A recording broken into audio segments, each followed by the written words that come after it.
Good morning, Hank. It's Friday, January 21st, 2011. I want to continue our discussion about how the truth resists simplicity by talking about narrative complexity, but in order to do that, I need to talk about my favorite person, me! Okay, Hank, so the biggest award in young adult literature is called the Prince Award, which looks like this on a book and looks like this in a basement. And the single most important moment of my whole professional life happened 5 years ago, almost to the day, when I received the call saying that Looking for Alaska, my first novel, had won the Prince Award. And it was especially meaningful to me because my first job after college was as a temp at the magazine Booklist. And on my first day at Booklist, I had to retype, that's how old I am, all these speeches that were given at the first Prince Award reception. And that is a good narrative, right? You start out with this 22-year-old professional data interest who writes a novel for years and years at night and on the weekends, and then eventually it comes out and he wins the very award that he used to type the speeches for. And you can imagine this young writer working in isolation and getting rejected over and over and over again until a publisher takes a chance on him. But Hank, the actual story of how this book came to exist and have this shiny piece of gold on it is different and more complicated, so I thought I would try to tell that story today. So I did write this story at night and on the weekends for 3 years, but I had constant help from my friend Eileen Cooper, who was one of my bosses at Booklist and who's also an author. Eileen probably read and commented on like a dozen drafts of Looking for Alaska, which by the way wasn't even called Looking for Alaska until my friend Keir Graff came up with that title. Then once Eileen was happy and I'd paid Keir his $2 for coming up with the title, Eileen and I sent it to Penguin and they agreed to publish it, provided I revised extensively. Although I had no idea about how extensively I would have to revise it. So this book, for those of you who haven't read it, is about a guy who memorizes the last words of famous people and falls in love with a girl named Alaska. Only when Penguin agreed to buy the book, it wasn't about a guy who memorizes the last words of famous people. In fact, a lot of what people like about the book, from The Great Perhaps to The Labyrinth, came out in those revisions after I'd sold the book to Penguin. So like about 4 years after I started, I had a reasonably finished manuscript, although it would be wrong to say that I wrote that book. The truth is that Eileen wrote parts of it, and my editor Julie Strauss-Gable wrote parts of it, and my wife wrote parts of it. In fact, all these people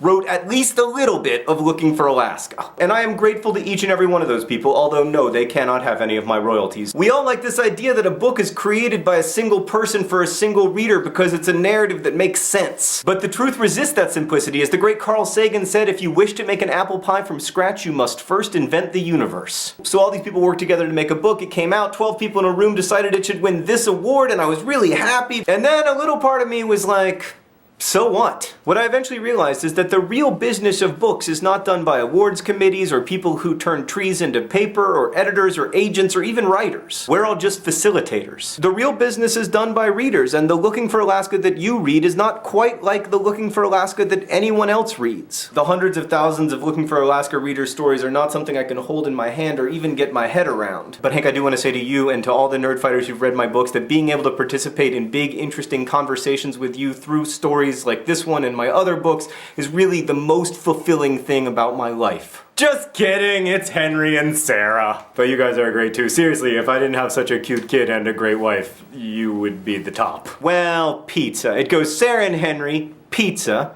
the rest of my family, Nerdfighteria, the Mountain Goats. That's my top 5. Hank, I am Freedom and Panem, and I will see you on Friday. It is Friday. I'm so bad at that!